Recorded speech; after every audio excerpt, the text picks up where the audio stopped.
સ્વાગત છે તમારું મારી ચેનલ પર। આજે આપણે જોવાના છીએ ધોરણ 11 ભાવિકનું અસાઇનમેન્ટ વાર્ષિક પરીક્ષાનું વાણિજ્ય વ્યવસ્થા અને સંચાલન એટલે કે BAનું અસાઇનમેન્ટનું સોલ્યુશન। તેમાં આજે આપણે વિભાગ એનું સોલ્યુશન જોવાના છે, જે તમને 16 માર્કનું MCQમાં પૂછાશે, બરાબર। ચલો, પહેલો પ્રશ્ન છે કે સરકારી કર્મચારી તેના શ્રમના બદલામાં વેતન મેળવે તે કયા પ્રકારની આર્થિક પ્રવૃત્તિ કહેવાય? તો તેને આપણે રોજગાર કહીએ છીએ, બરાબર। ખાસ યાદ રાખજો, પૂછાઈ શકે છે। બીજો પ્રશ્ન છે કે રોજગારના બદલામાં શું મેળવાય છે?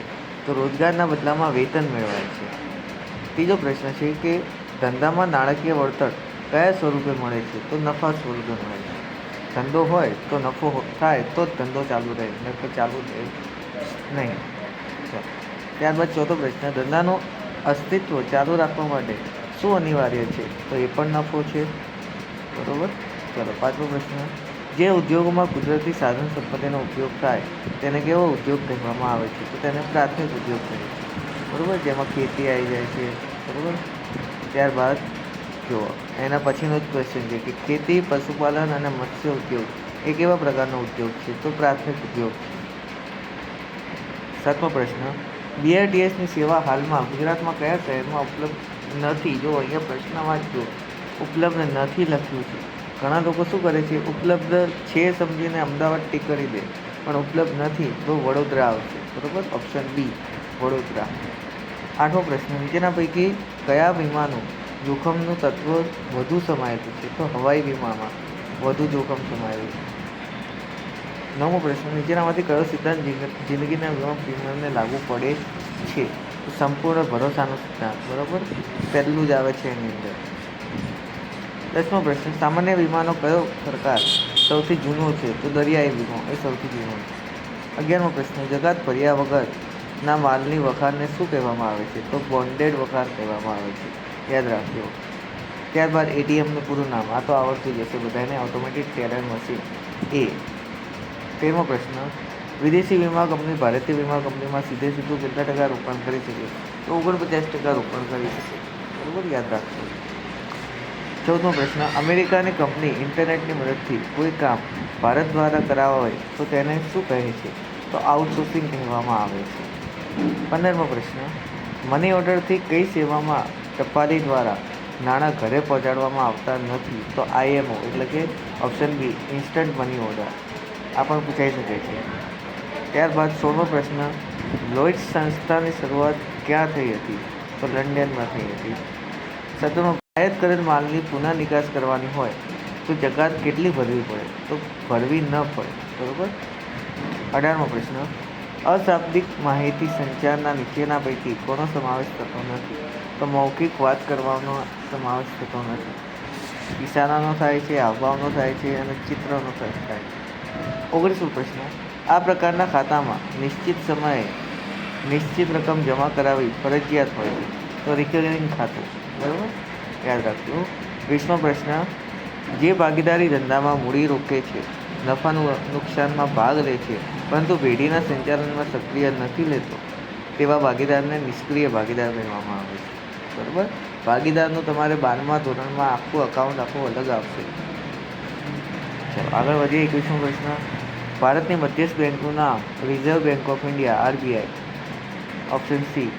22મો પ્રશ્ન, ઓવરડ્રાફ્ટની સગવડ નિશ્ચિત સમય માટે કરવામાં આવે ત્યારે તે કયા નામે ઓળખાય છે? તો ઓપ્શન બી કેશ ક્રેડિટ।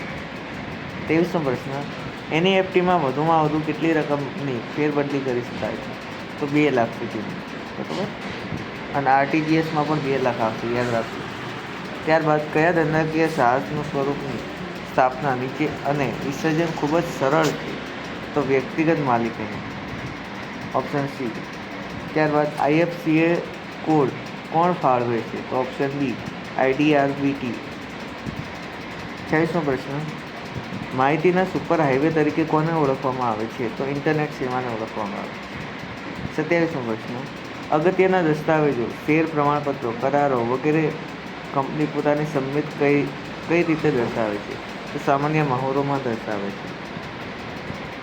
ત્યારબાદ 28મો પ્રશ્ન, ધંધાદારી એકમ પોતાના કાર્યો બહારની સ્થાને સોંપે તેને શું કહેવાય છે? તો આઉટસોર્સિંગ કહેવામાં આવે છે। આપણે સ્કૂલનું ઉદાહરણ આપવાનું, સ્કૂલના ભણાવવાવાળા અલગ હોય છે અને સ્કૂલમાં લાવવા લઈ જવાવાળા બસના કે રિક્ષાવાળા અલગ હોય છે, એને કહેવાય આઉટસોર્સિંગ. ચાલો, ત્યારબાદ 29મો પ્રશ્ન. ભારતીય રેલવે સમગ્ર દેશમાં તેની કચેરીઓના કમ્પ્યુટર્સને કયા નેટવર્કથી જોડે છે? તો એન્ટરપ્રાઇઝથી. Option D. 30મો પ્રશ્ન. ઇન્ટરનેટના માધ્યમ દ્વારા કમ્પ્યુટરની મદદથી કમ્પ્યુટરના પડદા પર સંદેશ ટાઈપ કરીને આપલે કરવામાં આવે તેને ઈમેલ કહેવામાં આવે છે. બરાબર.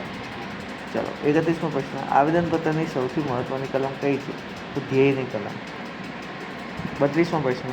વીજાણુ યંત્ર અને માધ્યમોની મદદથી થતા વાણિજ્યના વિનિમય અને વિતરણને શું કહે છે? તો ઈ કોમર્સ કહેવામાં આવે છે. 33મો પ્રશ્ન. આપણા વિચારો બીજાના મગજમાં દાખલ કરવામાં એટલે માહિતી સંચાર કહેવામાં આવે છે. 34મો પ્રશ્ન. જ્ઞાન સંબંધિત પ્રક્રિયા કે જેમાં ઉચ્ચ કક્ષાનું જ્ઞાન અને કુશળતાની અપેક્ષિત હોય તેને આઉટસોર્સિંગ એટલે KPO. 35મો પ્રશ્ન. અમદાવાદ વડોદરાને જોડતા એક્સપ્રેસ વેને શેનું ઉદાહરણ છે? તો જાહેર ખાનગી ભાગીદારીનું ઉદાહરણ છે. યાદ રાખજો, આ પણ વાઈ શકે છે. ત્યારબાદ કયા સ્વરૂપમાં માલિક, સ્થાપક અને સંચાલક એક જ હોય છે? તો વ્યક્તિગત માલિક. 37મો પ્રશ્ન. વ્યક્તિગત માલિકીની પેઢીમાં માલિકની જવાબદારી કેવી હોય છે? તો અમર્યાદિત હોય છે. 38મો પ્રશ્ન. ધંધાકીય એકમ માટે લાંબા ગાળાની નાણાકીય જરૂરિયાત સંતોષવા માટેનું આંતરિક પ્રાપ્તિ સ્થાન એ ઓપ્શન ડી નફાનું પુનઃરોકાણ છે. 39મો પ્રશ્ન. ભાગીદારી પેઢીમાં ઓછામાં ઓછા કેટલા ભાગીદારો હોવા જોઈએ? તો 2 હોવા જોઈએ. 40મો પ્રશ્ન. ભારતીય ભાગીદારી કાયદો ક્યારે અસ્તિત્વમાં આવ્યો? Option A 1932. 41મો પ્રશ્ન. ઉત્પાદકને જથ્થાબંધ વેપારીની નીચેના પૈકી કઈ સેવાના કારણે મૂડીની છૂટ રહે છે? ઓપ્શન બી અગાઉથી નાણાં ચૂકવણી. 42મો પ્રશ્ન. માલનું પેકિંગ બરાબર ન હોય તો જહાજનો કપ્તાન નિકાસકારને કેવી રસીદ આપશે? તો ખામીવાળી રસીદ આપશે. બરાબર. 43મો પ્રશ્ન. હિન્દુ અવિભક્ત કુટુંબને પેઢીમાં સભ્યપદ કેવી રીતે મળે છે? તો જન્મથી જ મળી જાય છે. Option B. 44મો પ્રશ્ન. ભાગીદારી પેઢીમાં હાલમાં વધુમાં વધુ કેટલા ભાગીદારો હોવા જોઈએ? 50 હોવા જોઈએ. વધુમાં વધુ. બરાબર. ઓછામાં ઓછા 2. 45મો પ્રશ્ન. બાળકને જન્મતાની સાથે જ કયા ધંધાકીય સ્વરૂપના સભ્યપદ મળે છે? તો હિન્દુ અવિભક્ત કુટુંબ, એટલે કે પહેલાં દાદા કરતા ધંધો, પછી એમનો છોકરો કરે, પછી એમના છોકરાનો છોકરો કરે, એટલે હિન્દુ અવિભક્ત કુટુંબ યાદ રાખજો એમાં. 46મો પ્રશ્ન. જે પેઢીનું આયુષ્ય ભાગીદારોની ઈચ્છા ઉપર આધારિત હોય તેવી ભાગીદારી એટલે ઐચ્છિક ભાગીદારી. 47મો પ્રશ્ન. સરકારી મંડળીની સ્થાપના માટે ઓછામાં ઓછી કેટલી વ્યક્તિઓ હોવી જોઈએ? તો 10 હોવી જોઈએ. 48મો પ્રશ્ન. સહકારી મંડળી તો ખાલી જગ્યા, તો ઓપ્શન બી સભ્યોની સેવાના હેતુ ધરાવે છે. 49મો પ્રશ્ન. સહકારી મંડળીને સભ્યલક્ષી અને સમાજલક્ષી કાર્યો કરવા માટે કોના દ્વારા નાણાકીય સહાય આપવામાં આવે છે? તો ઓપ્શન બી સરકાર દ્વારા. 50મો પ્રશ્ન. જાહેર કંપનીમાં ઓછામાં ઓછા કેટલા સંચાલકો હોય છે? તો 3 હોય છે. બરાબર, યાદ રાખજો 3. 51મો પ્રશ્ન.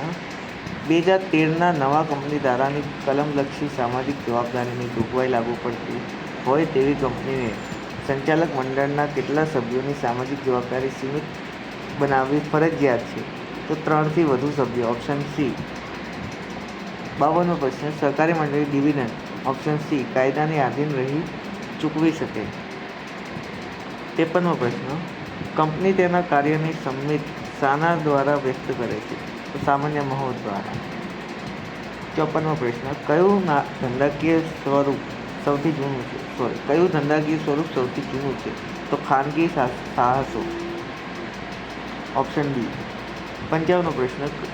કયા કર્મચારી સરકારી કર્મચારીઓ ગણવામાં આવે છે? તો સરકારી ખાતામાં જે કામ કરતા હોય એમને સરકારી કર્મચારી ગણવામાં આવે છે. 56મો પ્રશ્ન. જાહેર ખાનગી ભાગીદારી નીચેના પૈકી કઈ વિગત ખોટી છે? જો યાદ રાખજો, ખોટી છે. તો ઓપ્શન એ આવશે જરૂરી જમીન સરકાર પાસેથી એમણે જાતે ખરીદવાની રહે છે. 57મો પ્રશ્ન. જાહેર નિગમ ખોટ કરે તો તે કોણ ભોગવશે? તો સરકાર ભોગવશે. 58મો પ્રશ્ન. ખાનગી વૈશ્વિક સાહસો માટે નીચેનામાંથી કઈ વિગત ખોટી છે? તો ઓપ્શન સી, સંસદ કે વિધાનસભાનો સીધો અંકુશ હોય છે. 59મો પ્રશ્ન, ભારતીય રેલવે એ જાહેર ક્ષેત્રના સંચાલકનું કયું સ્વરૂપ છે? તો ખાતાકીય સંચાલન છે. Option B. 60મો પ્રશ્ન, જાહેર ક્ષેત્રના કયા સ્વરૂપની સ્થાપના સંસદ કે વિધાનસભામાં પસાર કરેલ ખાસ કાયદા દ્વારા થાય છે? જાહેર નિગમ.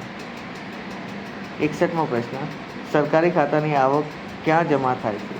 તો સરકારી તિજોરીમાં જમા થાય છે. 62મો પ્રશ્ન, કંપની નફામાંથી સૌપ્રથમ ડિવિડન્ડ કોને આપશે? એટલે કોણ હકદાર હોય છે? તો option A, preference share holder. ત્યારબાદ ઇક્વિટીવાળાને મળે, ત્યારબાદ લેણદારોને, ડિવેન્ચરો. સૌથી પહેલો હક હોય છે પ્રેફરન્સ શેર હોલ્ડરનો. ત્યારબાદ 63મો પ્રશ્ન, કઈ કંપનીનો નફાનું પુનઃરોકાણ કરી શકાય છે? તો આર્થિક રીતે જે સદ્ધર હોય એમાં આપણે રોકાણ કરી શકીએ છીએ.